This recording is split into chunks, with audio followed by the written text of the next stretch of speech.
Face up, step up and get it. Lace up, face up, I'm here to win it. It's for my city, and the team coming with me. Headed for the championship, even if the road is long. Legends pave the way for us. Nothing in this world can take it from us. Don't underestimate our generation when you see us coming for ya. And when you knock me down, I'm getting back up. Cause when I step on the floor, you know your time's up. I'm on my way. Detroit basketball.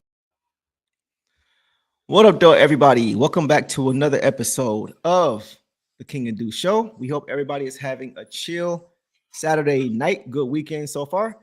King, last few videos, bro, you were at the hospital being a negligent father, shooting Piston recap videos while your son, baby boy, was on his way into this world. No, seriously, you were preoccupied the last few episodes. You want to fill everybody in on what's going on and how things are going for you right now? Yeah, man. Yeah, I have plenty of time to do so. 2-day labor. But, you know, Sonny Boy is definitely here, healthy and well. We're all home. Everything is secure. So I appreciate all the support, especially from everyone that's been in the comments and sending us messages on social media. But yeah, we're ready to go, man. We're ready to go. Yeah, you a true fan, bro. Like, you weren't going to let nothing stop that show for sure. No. But, you know, healthy that, you know, baby boy is here, healthy, mommy's here, great, all that. So, yeah, man. So we definitely have a great show for you guys tonight, man. Shout out to everybody who's here. We see you guys already in the chat. Showing love, showing out as you always do. So we appreciate you. And as always, we're going to get to as many comments as we possibly can. But if we miss you and you want us to respond to something that we missed, repost it, put it in caps, super chat, whatever you want to do. Y'all know the deal. And we'll be sure to get to as many of you guys as possible. So tonight is the first episode, King, since October of last year that we don't have any Pistons basketball to look forward to for a while. For those who don't know, the season came to an end Thursday night against the Knicks, losing in the first round series 4-2. So tonight we are going to reflect on the Pistons season, historical season at that, one of the biggest turnarounds in history. So, King, just talking about this season, bro. What are your initial thoughts, as we always like to talk about, when you look at the totality now of the season, now that it's complete and we are now officially in our offseason? First word for me is, you know, overachieved. You know, we kind of talked about our numbers where it was 35 or 40 wins. A lot of people thought that was wild, but they end up surpassing both. Yeah. And getting themselves into the playoffs and playing a really, really good series against the Knicks. So, I mean, success is another word that you can look at as far as getting the development that the guys needed, getting to the postseason and playing in the postseason. So, yeah, either one of those two words come to mind. Yeah, I like those, bro. I know it ended in a disappointing fashion for all of us. You know, the heartbreaking finishes to the games against the Knicks, you know, very controversial, some of those, right? After having leads going into the fourth quarter, just the late game execution not being there. All those things were hard to kind of watch, kind of unravel and unfold. We expected it, but it's still kind of hard to watch it, right? When you know the team is good enough. But at least for me, when the dust settles, you know, and that sting that you have that of elimination kind of fades away a little bit, you start to put things in perspective a little bit. And so I've kind of had a few days to do that. And for me, I think my initial thought is that, and it's kind of what you already mentioned, but for the Pistons to take the next 6 games without Jaden Ivey for the entire 2025 calendar year, without Isaiah Stewart for pretty much all of, except for one playoff game, a lot of guys, you know, getting their first taste of playoff experience. The Pistons really have accomplished more. They couldn't have accomplished more than they accomplished this season. Like you said, they overachieved. They squeezed, I think, almost as much out of that orange as they could have this year, given who was available, given the youth, the lack of experience as a group, all those things going into it. And so I think they pretty much hit their ceiling for what they could have really expected considering the circumstance. So that's just my take. Yeah. But, you know, I definitely think that as a whole, it's definitely a win of a season. Definitely. I mean, when you look at the team that we have available to us, look at guys who we mentioned didn't get the chance to play this year. just look at the team, man. But this is a very solid basketball team. And, you know, Trajan Langdon definitely has cooked with a lot of his moves that he made this year. So when you look ahead to next season, I think it's only a net positive. There's nothing negative that we can take away. And just kind of talk about how things have really been above expectations for us, at least for me. So I think you feel the same way. And I think you guys in the chat feel the same way as well. So it's good to see that we all kind of feel the same way. But when you talk about that, we gotta, for me, bro, like when you talk about looking ahead to next season, because as great as we played this year, we know that there's still some things we need to improve. There's still some holes in this team. There's still some things that we need to improve as far as our roster. So is there anything for you that stands out that the Pistons need to do this offseason? Anything that you have your eye on, any guys you have your eye on? Just kind of what are your thoughts on that? Obviously some of the obvious names, Naz Reid, Devin Booker, some of those names you're going to see on social media and media because they do make sense. We need the scoring punch from a guy like Booker. We need the scoring punch and the defense from a guy like Naz Reid. So some of the most popular names you're going to see on social media, and that's fine.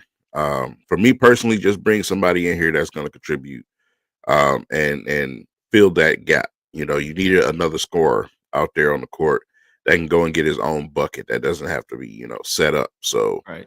Ivy was one of those guys, obviously, and he, you know, missed the season for some unplanned circumstances. Let's just say that.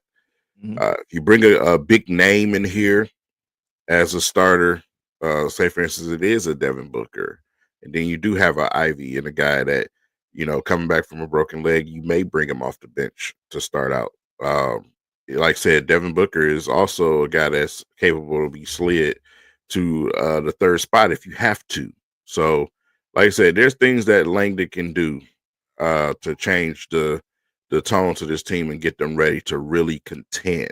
This year was to get there and get the experience, but to get ready to really contend next year, the Pistons have some money, and I think they're gonna, you know, use that money in the right place.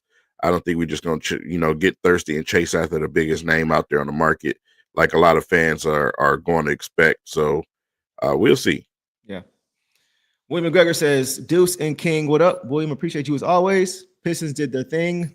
The Tigers are playing some ball right now, bro. I think they're the first team in the AL to 20 wins this year. So, yeah, definitely get a stretch 4 and heal Ivy. Yeah, we're going to get to that for sure, bro. As far as we're going to take a look at some guys who may be available.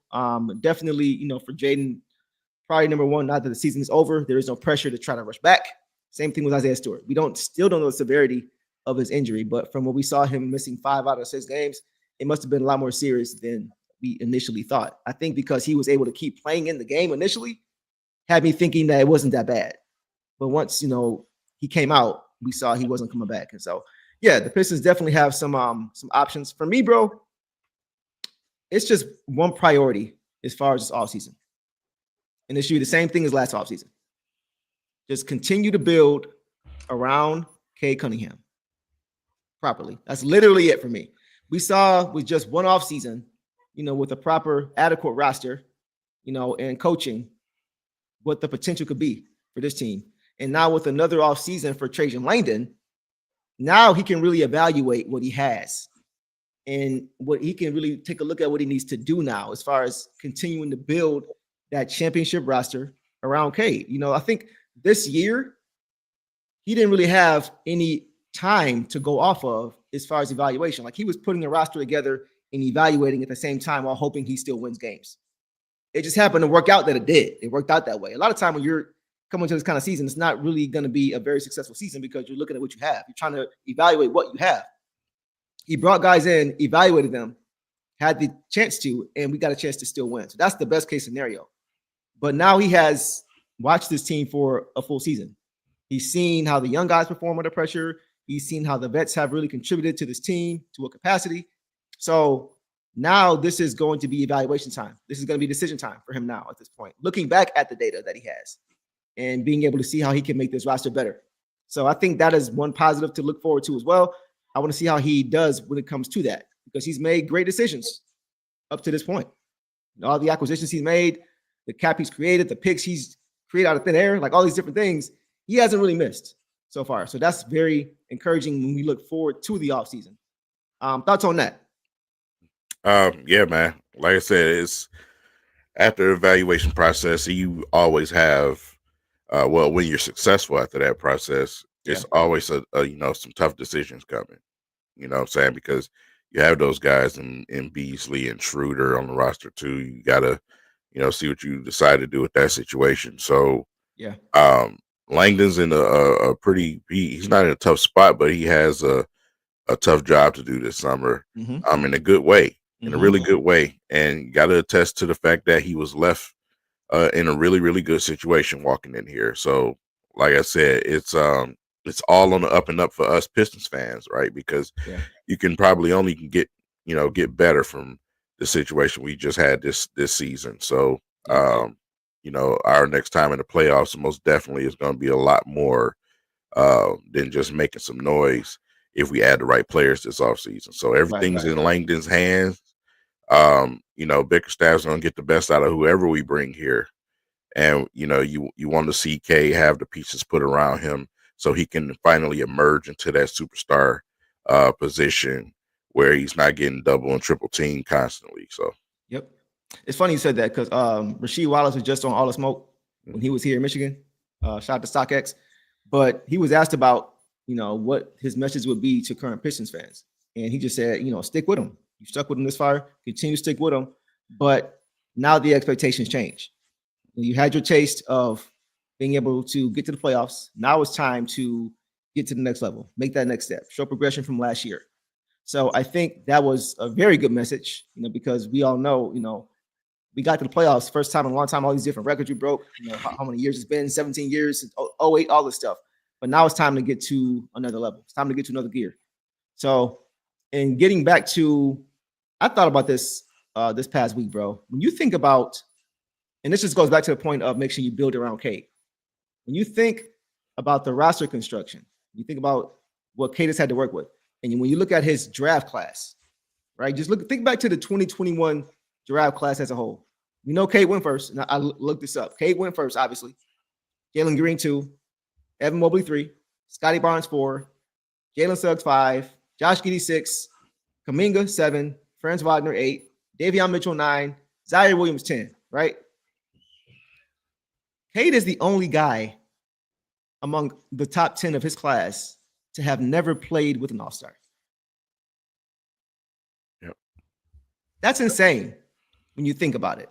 Not saying he hasn't had good players on his team, but his levels to it. All those guys have at one point played with at least one all-star. Every single one of them. He's the only one. And he's had as much, if not more, success in the playoffs than most of those guys. Without it. That's crazy to me. I don't mean to cut you off. It just shows what, if the pieces fit right, you know what I'm saying, it don't matter if you got all-star or not. Because we all know Tobias Harris' his entire career been a career fringe all-star, you know what I'm saying? And you got guys like Beasley on this roster too. So if the pieces fit, that's what's more important. Exactly. The all-star and all the labels that the NBA give you just to increase marketing, man, is cute. But at the end of the day, does your team fit together? The components work together so you can continue to build the bridge to get yourself to the finals. And that's what takes me to my next point. Before we get there, I want to shout out Baldwin. Baldwin says, "What up, though, fellas? Keep crushing the content. Appreciate you, Baldwin, as always. Give us a thought if you want us to talk about something in particular. We appreciate the chat, but make sure you give us something we can talk about so we can talk back to you. Appreciate you, Baldwin. With that said, because you kind of took me to my next point. Me saying that doesn't mean that I think the Pistons should sell the farm for another star. I still believe that some of these guys on this roster, potentially in Jaden, Asar, JD, Shakur. You can make an argument for each of those guys being the Robin to Cade's Batman, right? For me, it's Jaden. You think about Shai Gilgeous and Jalen Williams, D. Mitch and Darius Garland, like the backcourt, powerhouse. And I think that's what we have here in our backcourt. But you can make a case for any of those guys as far as being the second guy or being an all-star. So they've all taken jumps under Coach Bickerstaff this year. And I think next year they're going to take more. And I think that could possibly push one of these guys into all-star territory. Thoughts on that? Yeah, absolutely. And it's part of the reason, I said what I said, because a lot of fans are going to be pushing for these huge names. They want to sell a farm. They're going to play NBA 2K in real life. That's what they're going to do. For us, you have Ivy, who was on the trajectory way up. He was heading up very, very fast this season with the shackles off of him finally. Yep. Shooting a crazy amount from three-point land, too, on attempts per game as far as his percentage. So, like I said, we definitely got the guy right there on our bench. But if you want to go and get a veteran, too, that's fine. It's only going to help your team more.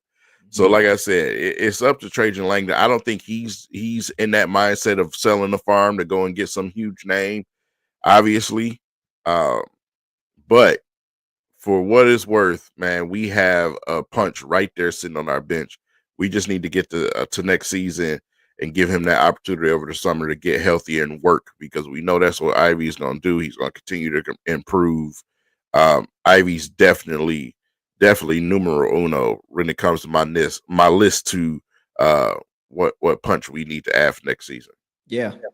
I'm seeing a lot of names in the chat too. We're going to get to those guys. We're going to get to the offseason outlook and talk about who could potentially be on the Pistons radar for sure. But I agree with you, bro.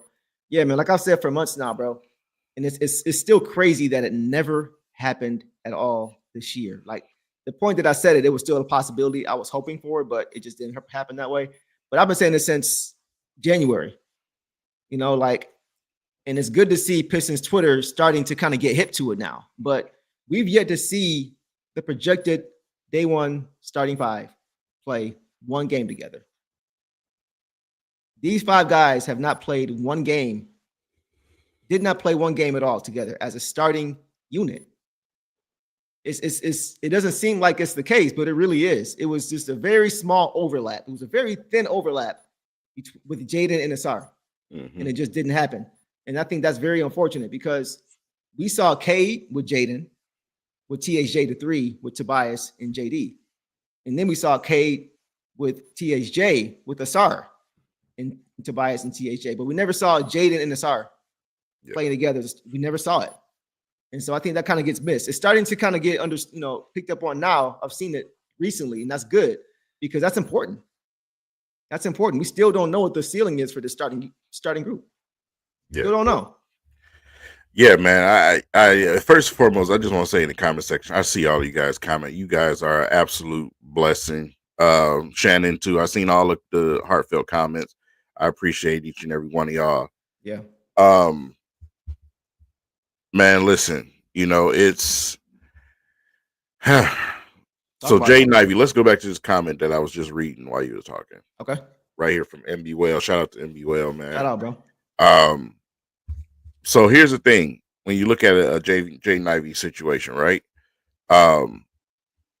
Yeah, I don't think we're going to get to that point, because this team, and the way that this roster is built, the mentality of this team, unless you have some type of, you suffer a whole lot of attrition, it's not going to be a situation where, the Pistons are going to fall back. You can't fall back from that. You know what I'm saying? You cannot fall back from that. You're going to be a playoff team next season. You're going to be a better team next season, because there's going to be growth from these young guys. Your core is your core. Yes. You know what I'm saying? And guys like Asar are only going to get better. Guys like Duran are only going to get better.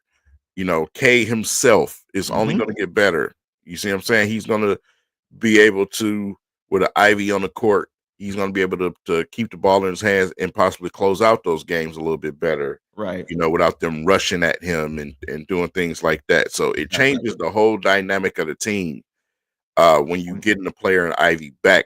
I know some of you guys in here are Lions fans, and you see Brad Holmes in the same situation with Aiden Hutchinson, where he's getting ready to extend Aiden Hutchinson, who's coming off a broken leg. Right. And both of these guys are one of the most biggest workhorse type of players that you can have, man, especially in the offseason. You see the new clips with Aiden Hutchinson are absolutely insane. Yeah. That's what these players are. How is he this bendy already, bro? Yeah, that's crazy. But you know, those players are players that they're going to work. They're going to put in the work to come back even stronger. Yeah. And I expect that from Ivy. So Agreed. I think we're good, man. We're good right where we are. Like I said, the only thing we do, we add another big or add another player. That's another scoring punch. We'll be fine. Tobias Harris is here for another year. You know what I'm saying? So we're good, man. Let's not overpress. You know what I'm saying? Let's not try to do too much and be greedy and then put ourselves in the situation and mess up all this wealth that we've built. You know what I'm saying? That's been built over these terrible years. We're gonna finally see the wealth from it, you know, once again next season. So let's compound. I think the ascension can be a lot quicker than people think, just because the talent is starting to round in the form at the same time. Mm-hmm. It can be like a perfect storm. They all got the playoff experience together. You know, Jaden didn't, but everybody else did. I think once these guys start to get a taste of that real potential of who they can be, and it starts happening at the same time, they can all elevate together pretty quickly. I want to give a shout out to our boy Tony Dombrowski. What's going on, Tony? Tony says, "What's up, gentlemen? I want to run it back. I don't see why we can't be a top 4 seed in the East next season with a healthy Jaden and Stu. Keep killing them, my guys." Shout out to you, Tony. You're a real one, brother. Real one, man, for sure. For sure. I had to shout you out. But yeah, he's dead on, though, guys. Once again, we're preaching patience. And that's exactly what we need to exhibit right now and kind of just really put into place, because there's no need to rush anything. Go ahead, bro. I need to get in there. Yeah, no. I totally agree. Exactly what you were saying. There's no need to rush, man. Let's take our time. You know, I mean, I just did a thorough job explaining why. Oh, I'm sorry. I got my phone. Just did a thorough reason of why we need to just be patient and calm down. Yep. But another name right here in this comment that I've been seeing a lot, you know what I'm saying, for the last month or so. Okay. Zion Williams. Okay. I'm going to read it. Ill the Great, 313. Shout out to you. What up, though, fellas? Marcus Allen here. Would you take Zion for pennies on a dollar? I love Ivy, but here we go. I love Ivy, but I do it to get to the next level, although I try at all costs to keep him. King, go ahead first, bro. Okay. Now, this Zion thing, right? Yep. Obviously a hell of a player. You know what I'm saying? Big time player when available. Mm-hmm. You know what I'm saying? When available, availability is the best ability you can have in this league. Zion he continues to just not be that. You know what I'm saying? It's an injury here or some weight issues there, or you know, it's always something with Zion. And like I said, that's the classic Pistons thing right there. If that's what you want to do, yeah, that's the classic Pistons thing right there. I know it probably would take a player, you know, a good young player, like an Ivy or whatever it is. So you're gonna see Ivy's name tossed around a lot, obviously, because he didn't play this season. You know what I'm saying? So, like I said, these scenarios right now are pipe smoke to me right now. I just don't think, like I said, I don't think Trajan Langdon is that dude.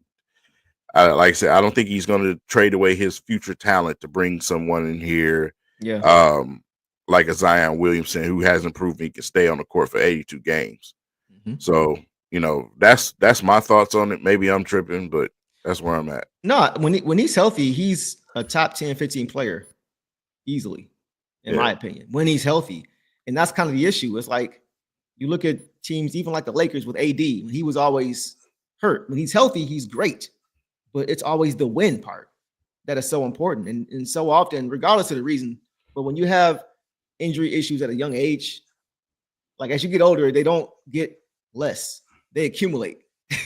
So Ace Outlaw says we don't need Blake Griffin 2.0. Yeah, I don't think that Zion would have the athletic fall slide that Blake had, but it's just, are you going to be available? And actually, Blake played a lot when he was here. He wasn't the same player. He actually expanded his game, but it wasn't like he was just out half the year every year. He was on one leg in the playoffs, so he was still on the court. He was still trying to play. He was trying to get back in, into form so he can play. So yeah, it's just, for me, it seems like with Zion, it seems the other way. It seems like he just doesn't have a want to always play. He just doesn't seem motivated. And that's even more scary because that's up here. And as you get older, it takes more work to get and stay into shape. So it's not a good sign seeing this from him this young for me. That's why I'm kind of out on him. Yeah, it's with Zion, it's definitely a mentality thing with him. Yeah. if I got to bring you in here with mentality issues, man, I kind of don't want you. Yeah. You know what I'm saying? When we playing this style of basketball here in Detroit, I don't know if that fits. You know what we're trying to do. You know, like I said, the Blake Griffin situation, it's a little bit different. Blake Griffin had, some more devastating injuries. And the thing with Blake, even though he had a great playoff series, it was just like timing. It's like, when is it going to be when he can't play for us? And it's always when you need him the very, very most. And he wasn't available at the end where we needed him. So, so different situations. Like I said, like you said, Zion is more of a mental and mentality thing with him. His weight ups and downs and everything else. We don't have time for that right now. Yeah. So yeah. For sure. So we'll see what happens with that. I want to get to some super chats here and then we'll keep going. Eastside Meat, shout out to you, bro.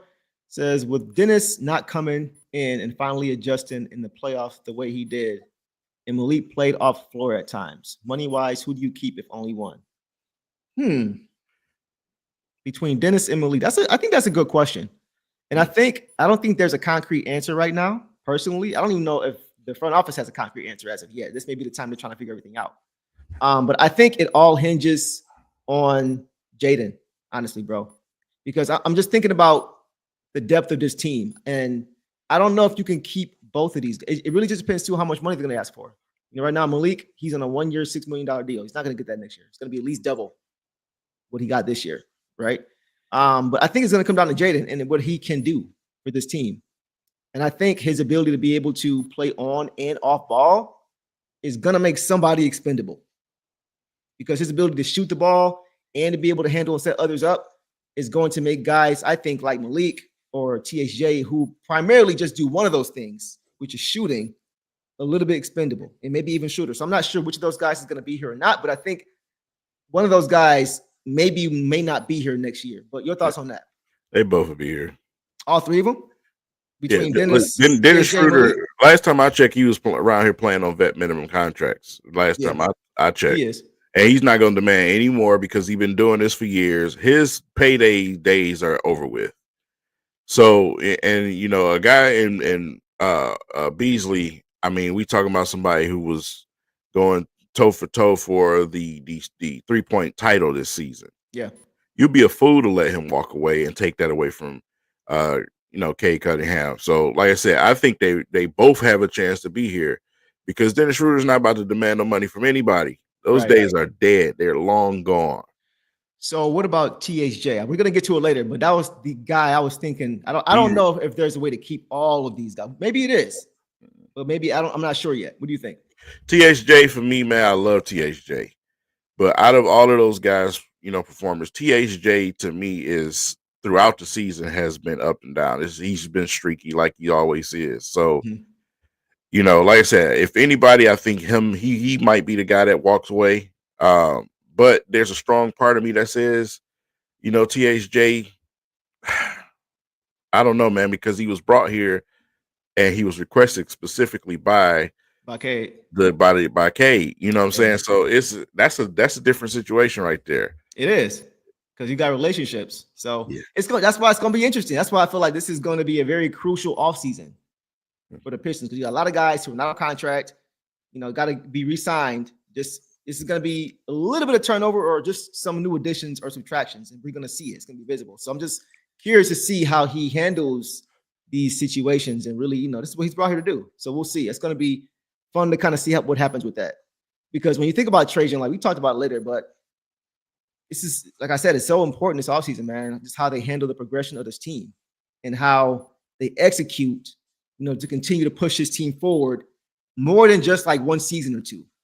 Not being a flash in the pan, but actually having that sustainability like they did when they had previous 6 year in a row Eastern Conference championship runs type of runs. So we've heard Trajan say himself that, the progression of this team is a little ahead of schedule.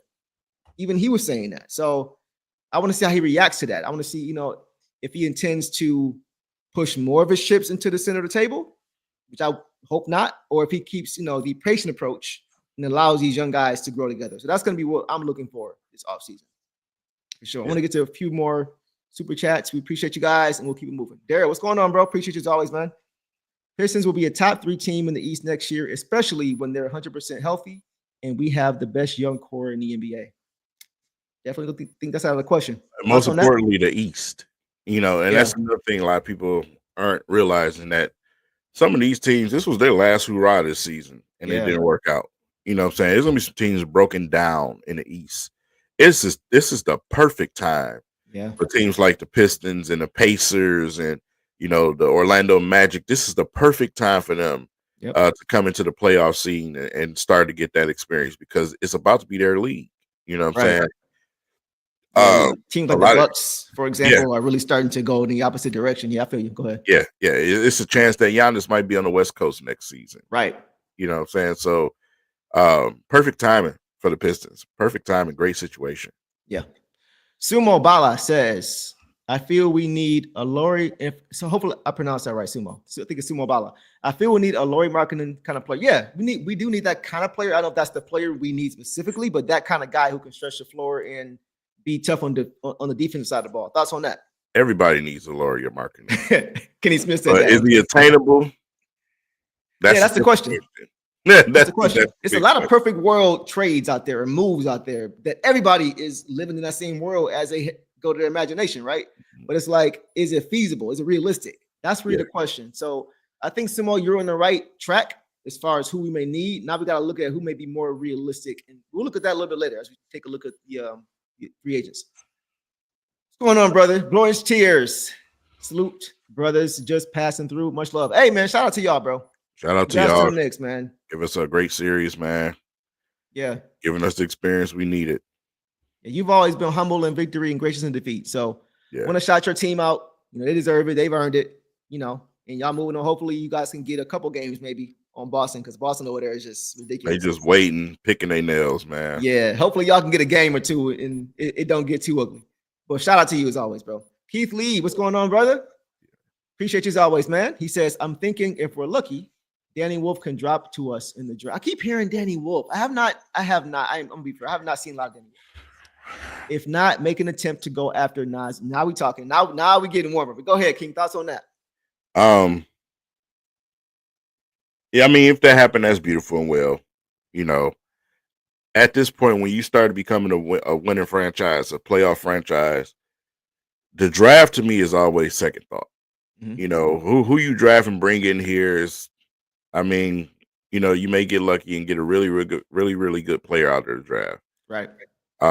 Me, I'm looking more forward to veterans, because we need to experience players. We're in the playoffs now, you know what I'm saying? So we need to experience players right now more than the young rooks. So if we can add something like that, fine. I'm more power to us, but it's kind of a second thought for me right now. Okay. Yeah, that second name at the bottom, which we're going to get to more, is a name that y'all know. I've been talking about this cat since last year. And I think, Ken, you were kind of on the same tip, talking about Naz Reid as far as guys, prototypes that we will be looking at. So we're going to get to that for sure, Keith Lee, but I appreciate your support, bro. We're going to talk about Naz Reid in depth a little bit more. So, King, let's do this, man. Let's go ahead and segue to our current roster and just kind of take a look at guys that you feel like will remain, or maybe who you feel like may not be here. I see a lot of people kind of talking about it as far as who they think they will want to kind of go after, or who they kind of want to let go. So I kind of want to just get into that. So let me share the screen and we will pull that up here. Because is there anybody that jumps out at you guys in the chat? Let us know. Anybody that jumps out at you guys, drop names in the comments who you guys think maybe will not be here past this season, and who you guys think, just kind of give us your train of thought, and we'll kind of go from there. Trying to open this here now. It's not letting me, but let me see if I can do this again. Here. Okay, I think we got it now. There we go. All right. So, King, I'm going to just kind of go through each player. Let me know what you're thinking as far as if you think they'll remain or not. In chat, do the same thing here with us too. Tobias Harris, yay or nay? Yay. Okay. THJ, yay or nay? Nay. Isaiah Stewart, yay or nay? Yay. Cade Cunningham, yay or nay? Better. Dennis Schroeder, yay or nay? Yay. Asar Thompson, yay or nay? Yay. Ron Holland, yay or nay? Yay. Jaden Ivey, yay or nay? Yay.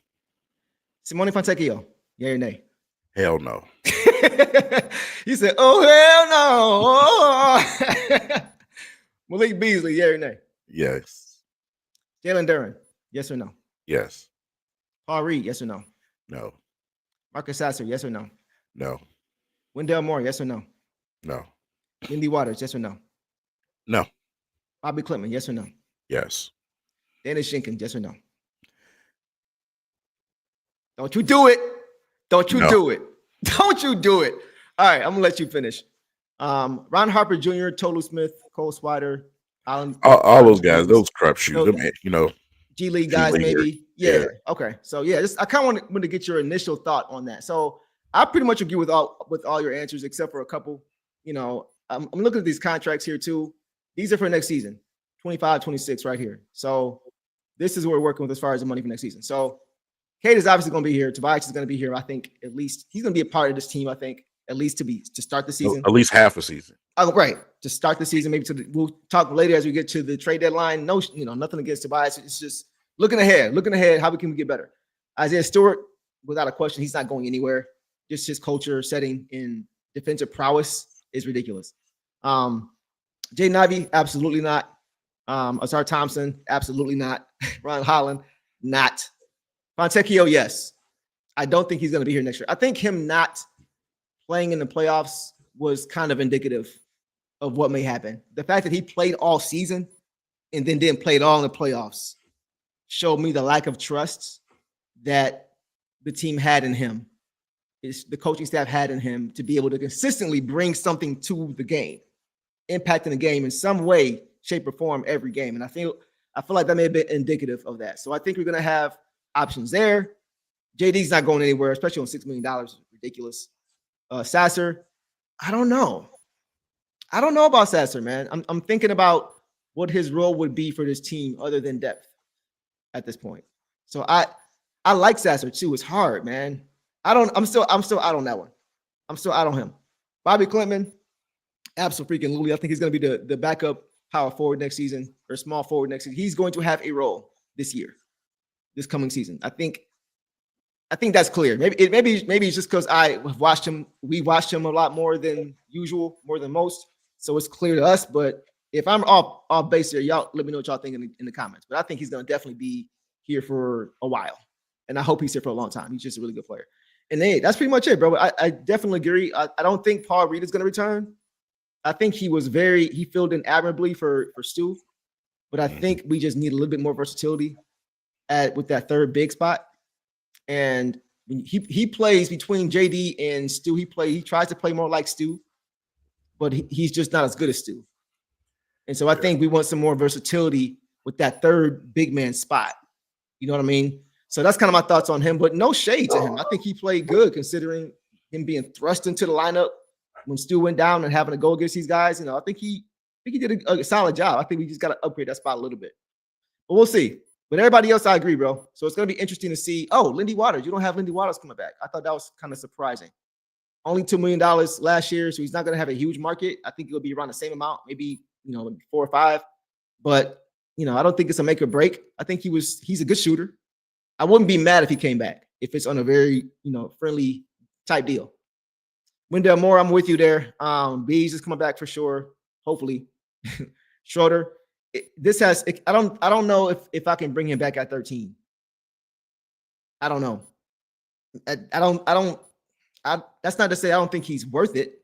I just don't know if the Pistons can, considering their other areas of need. So we'll see. Hopefully they can work that out.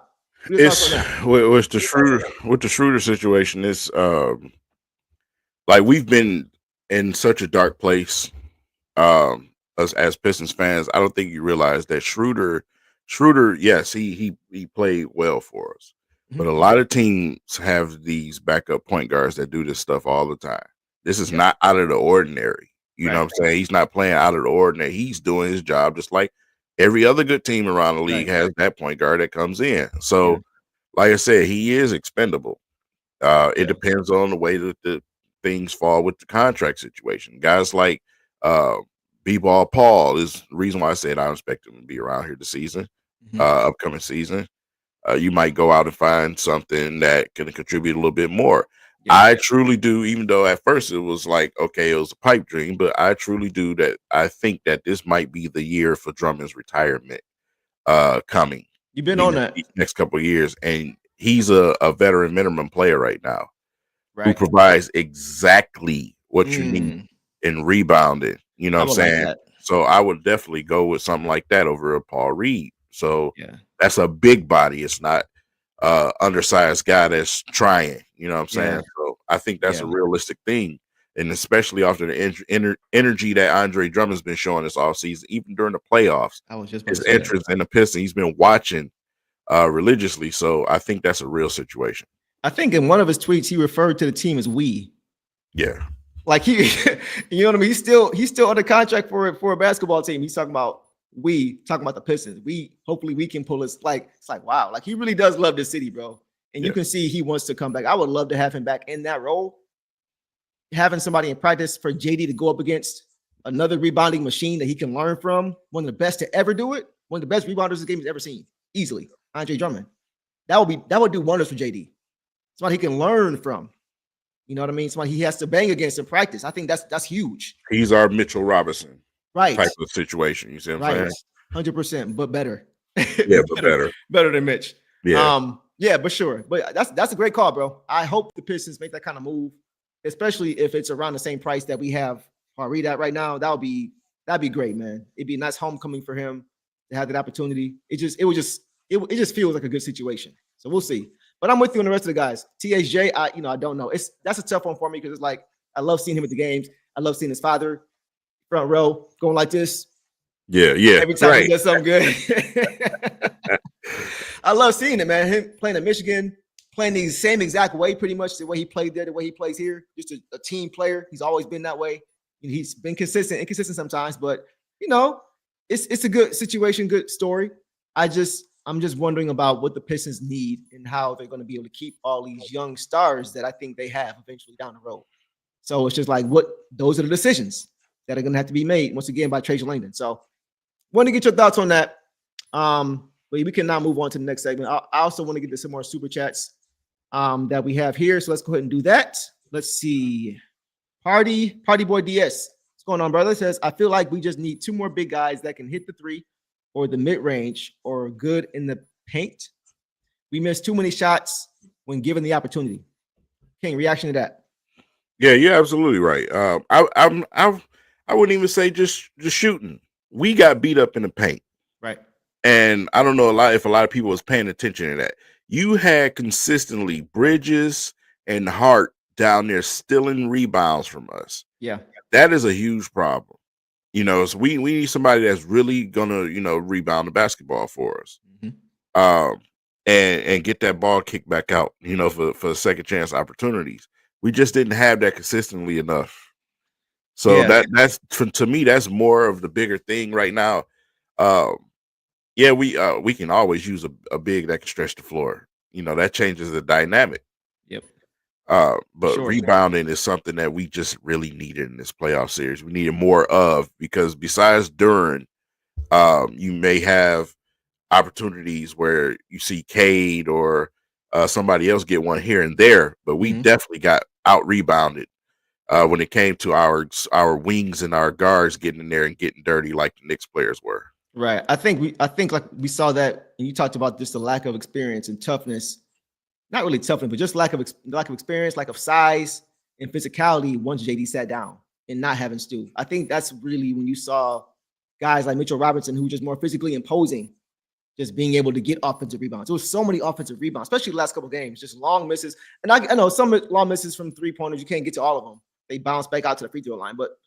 But some of those, it's like you gotta secure the ball. You gotta finish a possession. And there was just too many times the Pistons just couldn't get the rebound. They just could not get it. You see them, they get 3 or 4 stops and they just can't get the board. And then the Knicks get a three-pointer. So it's just like that kind of stuff is demoralizing for your defense when you play hard and you played hard for basically sometimes up to a minute of defense because they just keep getting the rebound, keep getting it, and they still get a 3-ball on you.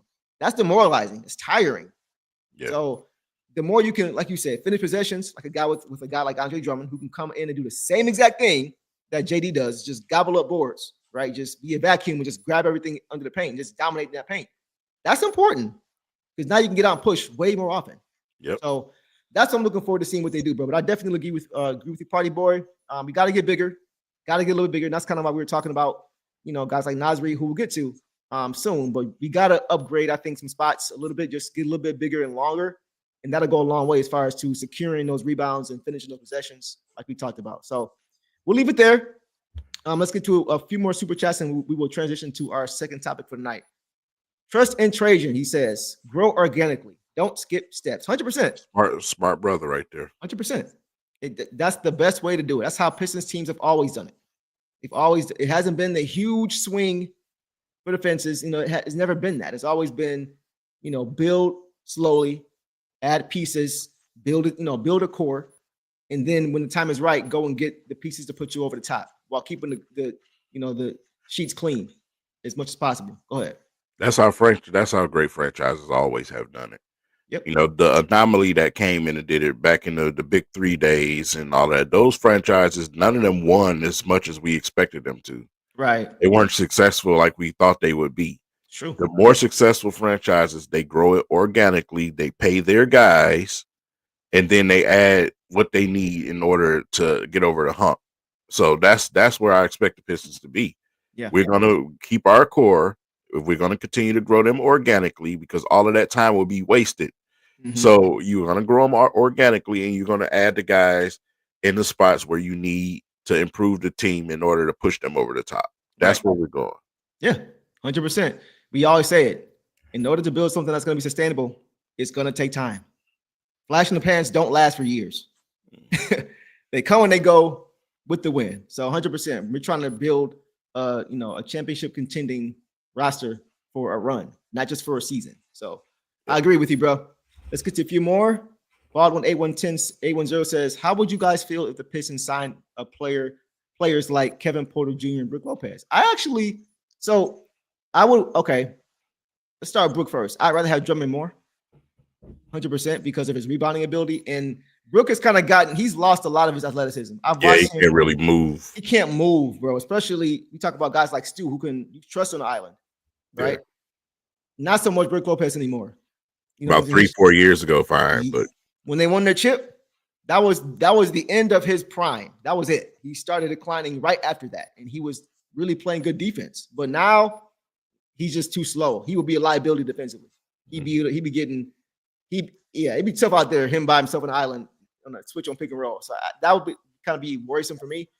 But Kevin Porter Jr., if for some reason the Pistons can't come to an agreement with a guy like Dennis Schroeder, I won't mind that at all, adding him to this team. Even if it's in the Lindy Waters type of roster depth role. But I think he's better than that. I watched him this year. He looked as good this year as I've seen him ever. I think he was with the Rockets before this. He never looked this good consistently. And he's tough. I like him. What are your thoughts on him? The crazy part is, man, if you're an ancient follower of me, he was one of the players when he came in to the NBA that I actually wanted the Pistons to get. I actually wanted to get him because of his ability, man. He can hoop. Whatever is going on, outside is one thing, but one thing he can do is play ball. Ball. You know what I'm saying? And right now he's in a situation where he's on the roster where he fits. Mm-hmm. He has the attitude and the mentality is just the off the floor things, which I think he's grown from because he's had a couple of seasons here where you just haven't really heard much. Right. So I think he's grown from that. So if you took a shot on him, I wouldn't be upset about it. Yeah. And obviously the talent speaks for itself. I think the situation being here though, in a cultured city with a foundation that's set now, I think he would kind of lean in, especially when he sees that we're just trying to win. We're all about winning. There's no egos. Sometimes your environment can dictate that for you, how you react. Sometimes with certain guys, some guys are just like against the grain, like, no, I'm going to do this myself. But other guys are like, oh, that's how you do it. Okay, I roll with that. So I think he could be one of those guys. And like you said, I think he's grown. Just seeing how he looked with, he still brought the toughness, right? He still brought that Ron Holland type toughness on the court. Like, I'm not playing around. Like, I have no friends here. But it's not over the top like how it used to be. He used to hurt his team with his mentality sometimes. Right. And I didn't see him doing that this year with the Bucks at all year. So, Baldwin, I'm with you on the KPJ part. The Brook part, I'm not so sure just because he's really lost that athleticism and you really can't switch everything defensively with him. So that would be my only issue. But yeah, KPJ, I think we both agree on that one, bro. For sure. Yeah, absolutely. For sure. Let's get to Frank Norman. Frank Norman says, appreciate you, Frank. Says, I remember everybody getting excited about Bob Lanier. Wow. Let them young guys cook. So, guys, for anybody who doesn't know, Frank is, as far as I know, the longest tenured Pistons fan in our community. Like he told me he started watching in 64, I believe. 1964. Ooh. So, Frank, as always, I appreciate you for that comment. That's something I never would have thought about. So, Frank, real quick, in the comments, let me know who you see today that reminds you most of Bob Lanier. Because most of us didn't get a chance to watch Bob Lanier. We've heard stories about how great he was, things like that, and rightfully so. But who today would you say is most like Bob Lanier for us young heads, right? That can really have a good comparison. Let us know. We appreciate you as always, Frank. All right, bro, let's get to two more, and then we're going to move on. Keith Lee Petway coming back around. Appreciate your brother. Says, I'm also thinking we can experiment the jumbo front line like Drummond, Monroe, and Smith again. Really? This time during at the 5. Okay. Naz Reid at the 4 and Harris at the 3. Okay, I like it. But the thing about that, Keith, is you got way more shooting in that second lineup. Way more shooting. Like Reid and Harris, you trust them shooting threes. Monroe and Smith, absolutely not. Now, go ahead. Let me find this comment right quick because it caught my eye when he said it. Okay. It goes with what Keith is saying. Mm-hmm. The league is already there. It's not trending that way. Right. It's already there. I don't know if you guys noticed, but we played a lot of teams with double big. Sometimes they put 3 out there on us, man, and we just get outsized. You know what I'm saying? So we are already back to traditional style basketball. Love it. But today, what we have to offer as far as bigs who can stretch the floor and trying to do a lineup where you got double bigs and things like that, it works a little different today than it did back then. Yeah. It's a little bit better for us, you know, as far as having 3 bigs out there on the floor, at least 2 of them need to be able to shoot. You know what I'm saying? So, but the 2 big lineups are definitely here. And I don't see any issue with us having Duran and, you know, another big as a sidekick next to him. That works out perfect for me. That's what I've been wanting for a while. Exactly. 100%. And I like what he said there, Tobias at the 3, because we know Tobias in the 4. He can play as big as possible, right? He leans into playing, you know, we saw that against Cat. He did everything he could, and he did a good job at times guarding him, but he's just not big enough. You know what I'm saying? For him to be comfortable there, I think, you know, for a season and to sustain it. So I like the Duran Reid Harris package. I like that. That's my bad. I saw Drummond, Monroe, and Smith and said, "Wait, hold on." Like, but when I saw Keith, when I read the rest of it and saw what you were talking about, that made a lot more sense. So that would be perfect for me. And that's not. And at that point, now you got to look at Asar and how does he fit? You know, as far as at that 3, is he ready to be a consistent starter? And because we saw how impactful he was on the court, but just offensively, if he can make those jumps, are you having Tobias off the bench? A lot of questions. So, but definitely, Keith, agree with you. As far as going jumbo and having at least one of those 2 big guys between the center and the power forward who can spread the floor, like King was saying. So 100% agree with you. I appreciate you as always, brother. One more. DG, what's going on, DG? Fans need to look at the Thunder and Rockets, understanding that it took time for those young teams to get as good as they are. No huge moves made it. King, your reaction to DG? Like I said, it's pretty much what I was just saying. If you're gonna do it organically and do it the right way, we're ahead of schedule. We're ahead of schedule. You know what I'm saying? We are right where we're supposed to be at the same time. You know, like I said, we heard that, you know, we're gonna be this team that's competitive and, you know, play for a play-in situation. Well, we did more than play for a play-in situation. That's why I say we're ahead of schedule. But at the same time, we're right where we need to be because the objective this year was always postseason. Yeah. You know what I'm saying? Whether it's play-in situation or whatever it is. So, like I said, our timeline is right. And understanding, you know, that it took time for those teams to raise those young guys up.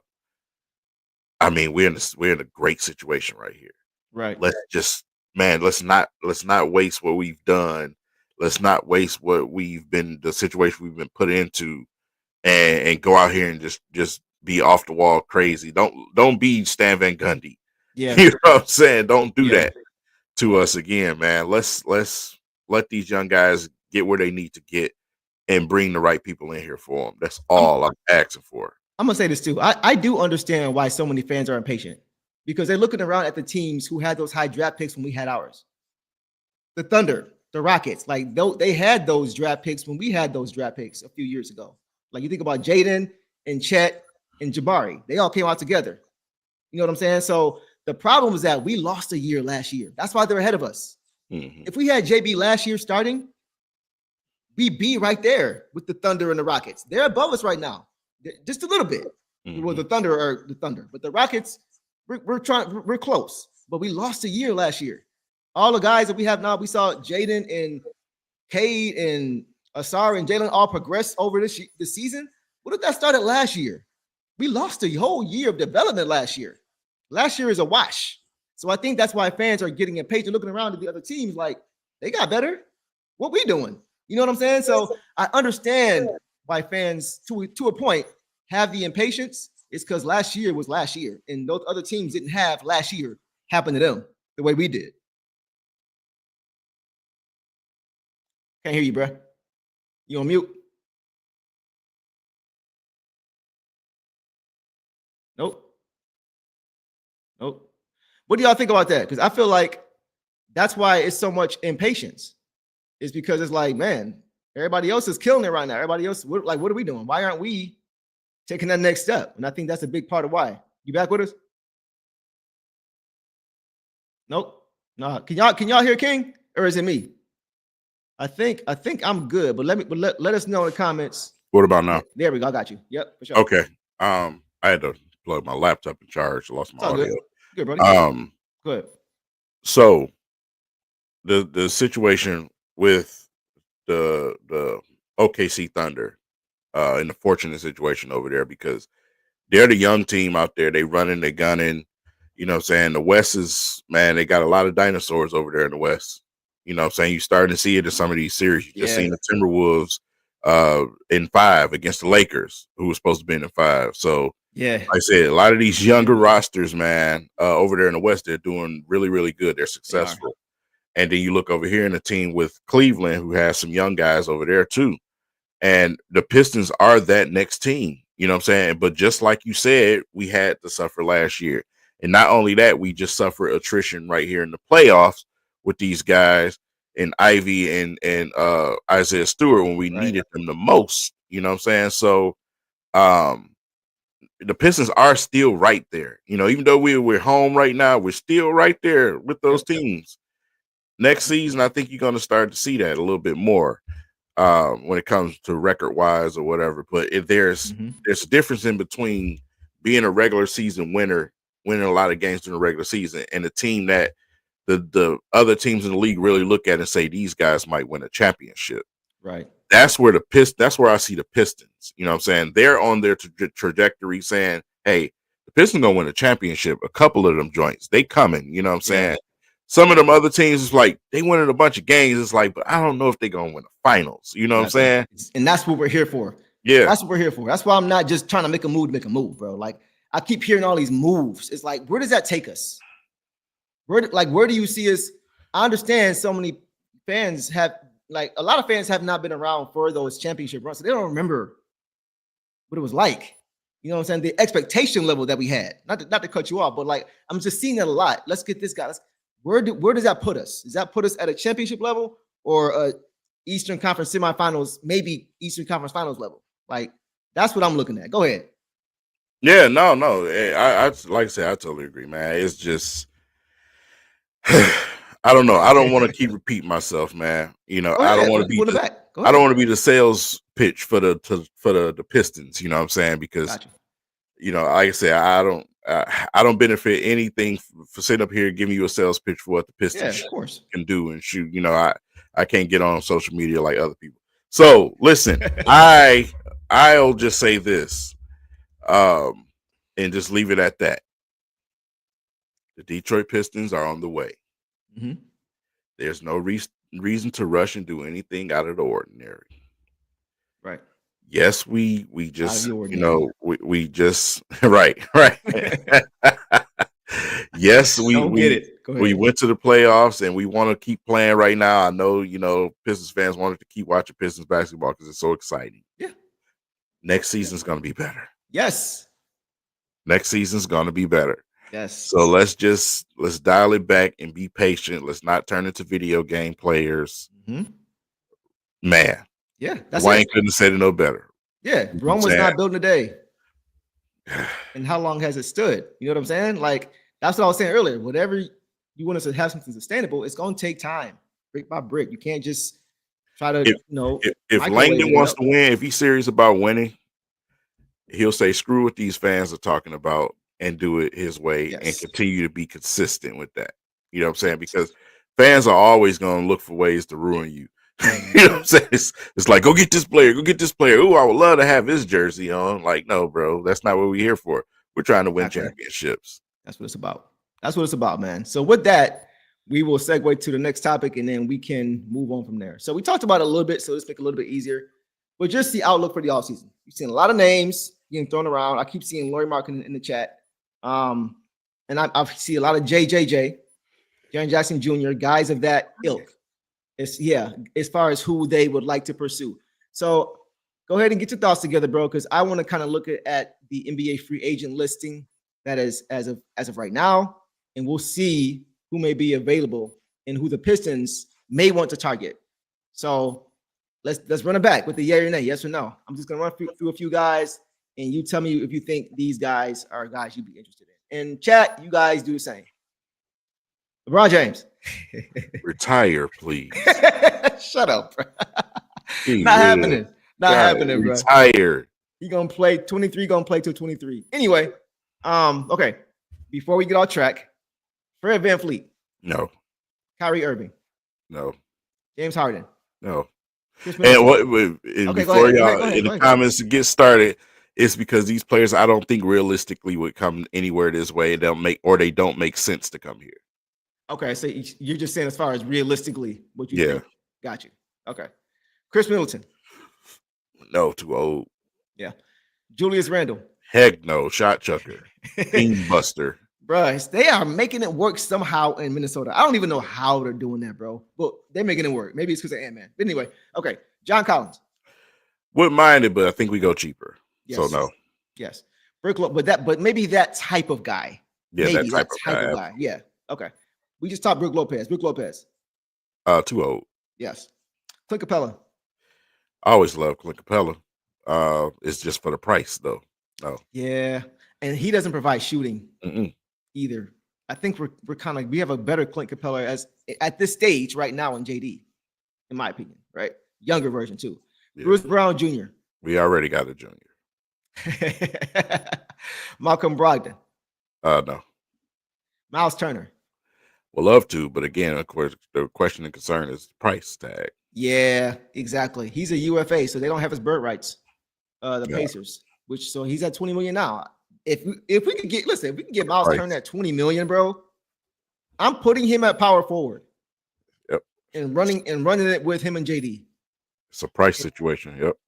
But 20, man, I'm making that work if I can get it for 20. That's not who I want ideally, but if I can make that work, that's high on my list. All right. Tim Hardaway Jr., who's on the team, we talked about that already. If the price is right and if Cade can get in his ear. So yeah. Okay, gotcha. Duncan Robinson. Duncan Robinson, I don't think so. Okay. Just don't fit Pistons to me. D'Angelo Russell. No. Yes, right. Karis LeVert. Love Karis. Interesting. Yeah, love Karis, man. Obviously a Michigan slap. But yeah. He was after Tim, right? Yeah. Okay. Trying to remember.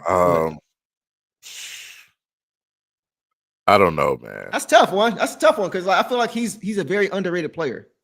Yeah, he always injuries, has. He's never been able to get on a roll of just consistently being healthy.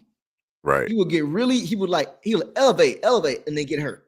Elevate, and then get hurt. Like he just couldn't stay healthy. So for that reason, I'm not one of those guys that just assume because you come to my team, you're just gonna be automatically healthy. Arnie Kender ain't here no more. So like it is what it is at this point. You know what I'm saying? So I feel you on that though. Talent wise, yes, but availability. All right, Luke Kennard. Doesn't offer you nothing defensively. Can't stay healthy. Right. Naz Reid. He's the golden package. Yes. For me, he's the guy. He is the guy. He's the golden goose, man. So look, so we finally got to him. So, and you guys chat it up. Let us hear about Naz Reid or whoever else. We want to get you guys' thoughts and talk about this interactively. So, Naz Reid, bro, as of right now, he's got a player option after this season. Well, now that the season's for him, it's not over a bit. He's a player option for $15 million. He is going to decline that. It has been made public that he is very likely going to decline that. And I don't know if he's going to look to try to restructure with the Wolves or what, but he's trying to get more than 15 million because that's a bargain. 13 million right now is a bargain. 15 next year is a bargain for him. It's been a bargain for a while. They got him at a good deal. So he's going to want more money. I think he may end up being in the Miles Turner range, that 20 million again. So I think the Pistons already know that if they're looking at his way and are hopefully making preparations for how they could possibly get him here. But if you can get him, once again, that between 20 and 23, 25, wouldn't want to, but I would go that high for a guy like him because he's a starter on most teams. But when you mentioned the contract situation, how if you got a big contract, you're not going to be benched for a guy who's making a minimum amount. It's just part of the game. So when you got guys like Gobert and Julius Randle who've got way bigger contracts, it's just no way to start him. You know what I'm saying? It's just a situation like that. So if we can get him for that much, bro, at that number, I will be. If bring back Bees and get Naz Reid, my offseason is complete. With Jaden coming back, Stu coming back healthy, all these guys coming back, that is my ideal situation. So hopefully we can make something like that happen. All right, let's keep going. Dorian Finney-Smith. No. Dennis Schroeder. We talked about him already. Possibility. Yeah, possibility. Steven Adams. Why is he still playing? Yes, right. I'm looking at him at Houston like, bro, what are you doing? Marvin Bagley and yuck.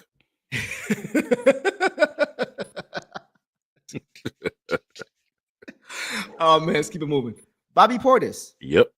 Yeah, I think he's my number 2 after shooting, and he's a bad boy that'll whoop your ass. Yep. Yeah, he fits. He just fits. Yep. All the guys we're mentioning have a lot of the same variables and qualities about themselves. He also has a player option around the same amount, 13 million right there. So I think he may command a little bit less than Naz Reid because I think Naz Reid is still elevating as far as his game. And I think Portis is a little bit – how old is Portis? Like maybe 30, 31? He might be still be okay. He about to be like 31, I think. Okay, he might still be okay. All right, he ain't a guy that drive you to the basket and dunk on you. And he's not that type of dude. He's the guy he'll shoot you, he'll shoot it, he'll put you in the post a little bit. It's fine. Yeah. I'm good with it. He's not gonna hurt you on the court. That's why I like him. He's a net positive on the court. Yeah, his body don't demand a whole lot like you would think. So right, exactly. All right, we can kind of end it there, bro. I think we kind of got to the guys we want to get to. I just kind of wanted to make sure we got to the guys that we were talking about and been talking about for a while. So yeah, my guy is Naz Reid, bro. Everybody here knows it. That's been my guy for a long time since what he did last year in the playoffs against the then defending champion Denver Nuggets. Like going into their house in Game 7 and beating them after being down 20 at halftime. Like Ant-Man did not play well that game. It was Naz Reid. It was Nickeil Alexander-Walker. It was those guys. It was Jaden McDaniels. Those guys really got them back into the game and won that game on Game 7 on the road. So that's when my eyes kind of opened to Naz Reid. Like, whoa, this dude is good. So, and the reason, by the way, guys, when I say I want to upgrade the 4 spot, it's mainly because of size. Like Tobias Harris to me this year played great. He played great this year. He had a very tough start of the year when he was trying to figure out who he was going to be for this team. But once he figured it out, his jumper started falling. We stopped getting excited over him hitting a corner 3. Like we you know what I mean? He looked as good as he's ever looked in the Pistons uniform, going back 10 years because of what he gave us on both sides of the ball. But he's still 6'8". Now Naz Reid is 6'9", but he plays much bigger and physical. And I looked it up. Tobias Harris's wingspan is 6'11". Naz Reid is 7'3", 7'4". That in itself makes you taller.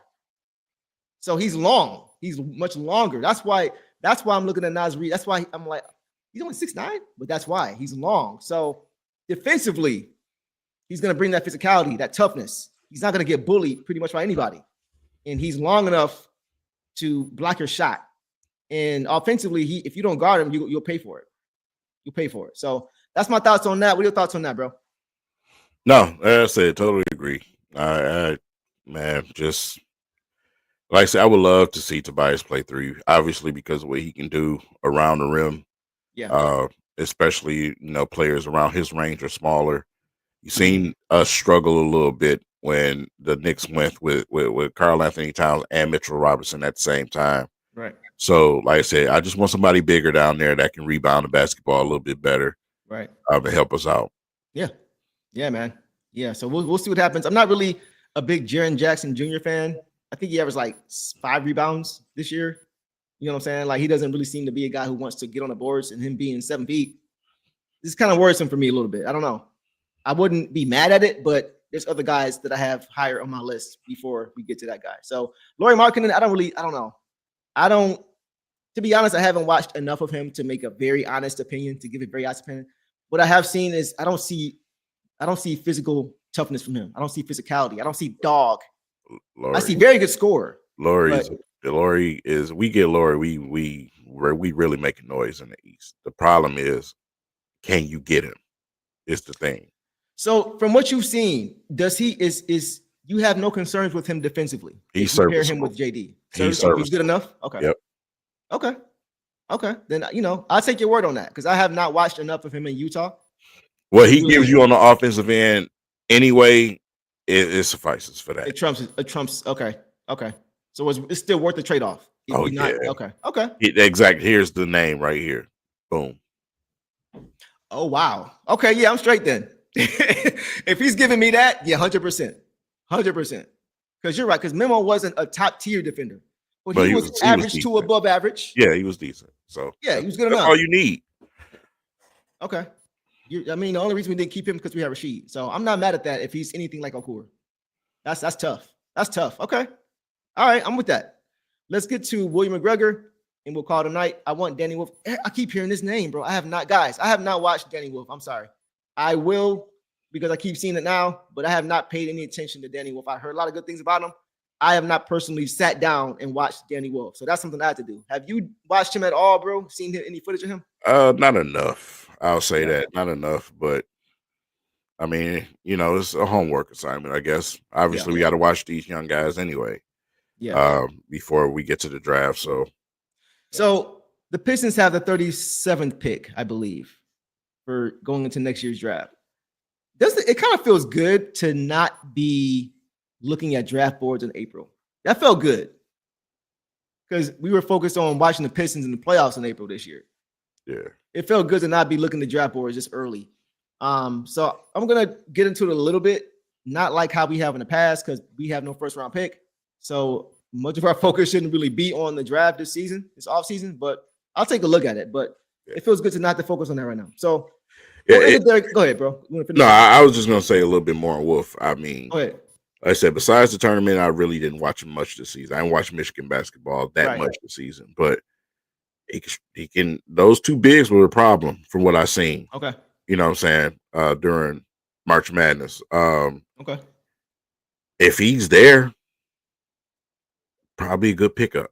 So, like I say, I get where they're coming from. I see why they're saying that. You know what I'm saying? But at the same time, I don't know if those bigs they're not the biggest athletes either. You know what I'm saying? Those guys, they were stretching the floor. There was a problem down there. I don't know if they're the answer though. Let me ask you this, just so I can get a gauge because I'm thinking if he's there at 37, how good is he actually? So let me just get a gauge. I'm just trying to get a gauge for him. I haven't really watched him. Who are you taking? Danny Wolf in the draft, or are you taking Andre Drummond in free agency? I'm always gonna go with the veteran because it's a crapshoot coming out the draft. Right. That's like I said. I mean, players we had. You talking about player of the year, and some of the centers that you've seen coming to college, and then they can't get on the court. Right. You know what I'm saying? So, like I said, Wolf is a baller. Okay. He's a baller.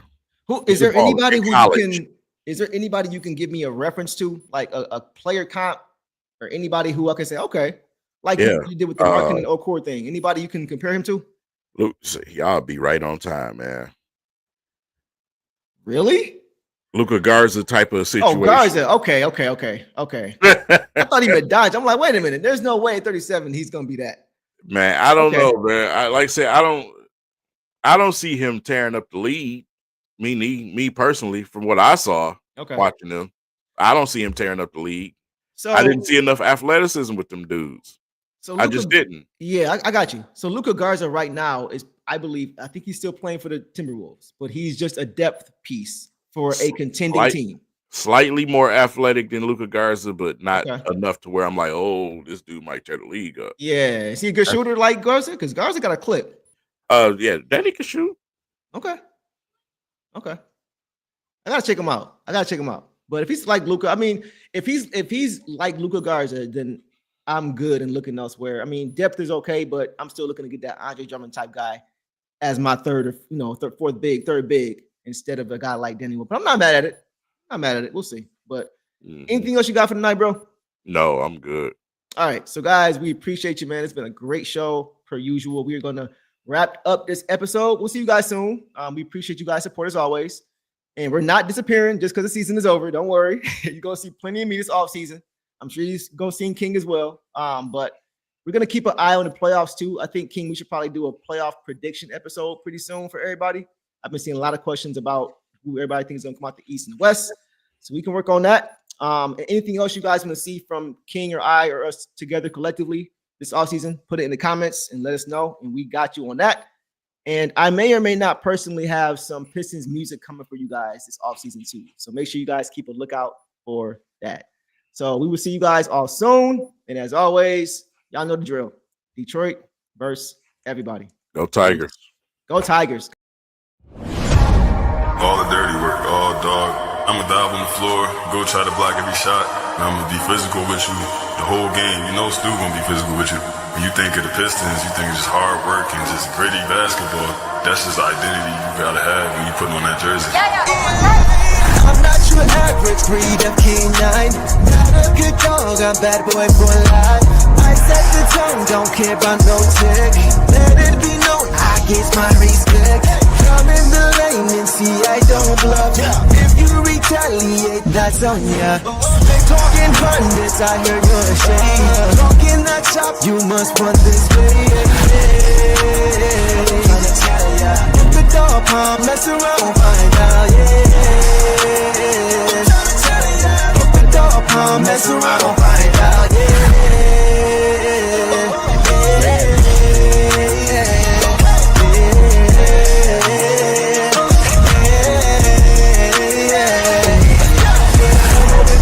For some barbecue sauce, boy, you better cough a hill, cause I'm like that. When you're real for some barbecue sauce, boy, you better cough a hill, cause I'm like that.